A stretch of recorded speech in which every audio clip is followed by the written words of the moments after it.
¿Cómo sería esto que hemos comentado antes de la religión, esto de ídolo, ideología, ideal e idea, aplicado a la ciencia? La ciencia tiene que abordar lo que hemos, yo creo que tiene que ver con lo que normalmente entendemos por realidad. La epistemología, el objeto de una ciencia realmente es qué es lo que tenemos que investigar. Y aquí hay muchas cosas que decir. Por ejemplo, en auditoría se habla muchas veces de la materialidad de un asunto. Materialidad en auditoría contable hace referencia a la relevancia de algo. Y aquí nos vamos al inglés. En inglés es sinónimo decir materia que decir importancia. Aquí entramos con el famoso empirismo inglés y nos hace un poco darnos cuenta de qué es lo que la civilización actual o la ciencia en general entiende por realidad, es decir, lo material.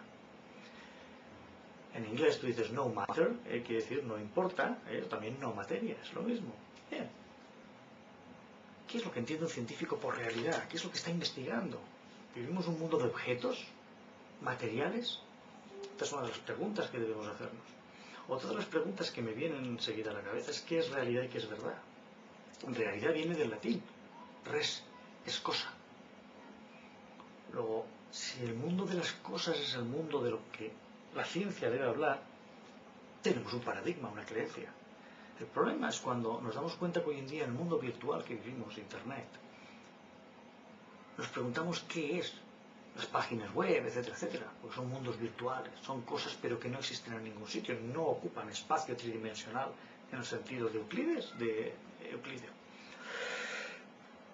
Si uno pregunta qué es la electricidad, dicen un flujo de electrones, tenemos una idea, pero probablemente vivimos en un mundo donde cada vez más lo que es real o la cosa verdadera de las, no quiero decir existencias, sino de lo que es el objeto de la ciencia, por ejemplo, las emisiones de televisión, una emisión en frecuencias, se supone que una frecuencia no es más que una vibración, que supone una perturbación del medio, que dicen los físicos. Sea lo que sea, es lo que está definiendo toda la realidad hoy en día.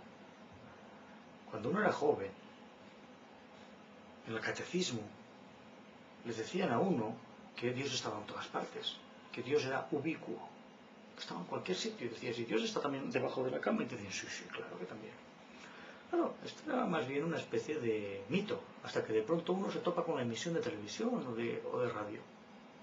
Las emisiones de televisión, en toda la gama de frecuencias que haya, UHF, VHF, lo que nos dé la gana, son emisiones ubicuas dentro del ángulo de cobertura del televisor. Pero claro que hay una emisión de Telecinco, de Antena 3 o de lo que sea aquí, arriba y aquí, debajo de la cama y todo.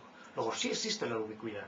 Luego hoy en día, toda esta teoría de lo que se llama la participación de Platón, por la cual era ridiculizado en sus tiempos, cuando Platón decía, existen las virtudes que están en todas partes y las cosas participan de estas ideas. Hoy en día eso es totalmente real. Toda emisión de televisión, de radio, está flotando en el aire y aceptando ese ángulo de cobertura, repito, es ubicua, está en cualquier lado, basta que aunque tenga yo el aparato correcto. Que yo no lo vea directamente o que no lo oiga directamente no quiere decir que eso no exista, que no esté ahora mismo aquí. Luego existe la ubicuidad y eso es real, y esa realidad existe. El problema es que esa realidad es más bien virtual, no es una realidad física. Este es el problema. Muy bien, entremos entonces en la epistemología científica. Podemos encontrar, a mi juicio, igual que encontrábamos antes, ídolos, lo que llamamos ídolos, ideología, ideales e ideas, aquí podríamos encontrar algo muy parecido. Lo que llamo yo símbolos, lo que llamo yo simbología, lo que llamo significado y lo que llamo yo señal.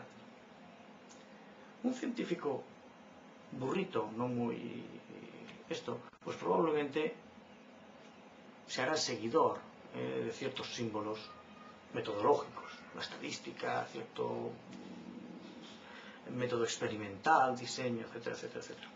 Y trabajará a esos niveles. No voy a entrar demasiado entre lo que es el símbolo y la simbología. Entonces, el mundo metodológico. Muy bien.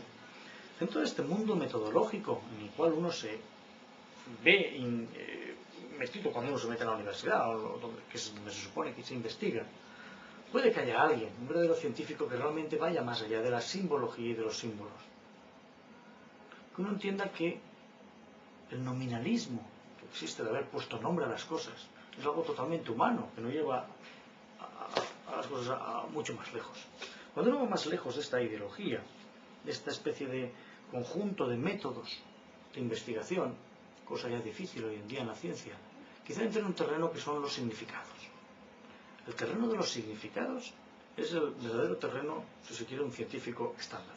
La búsqueda de significados. ¿Qué significa esto? Ir más allá de los nombres, de los métodos, de las formas o convenciones que tenemos para buscar relaciones entre partes. Y esto sería lo que llamo yo el científico que es heurístico.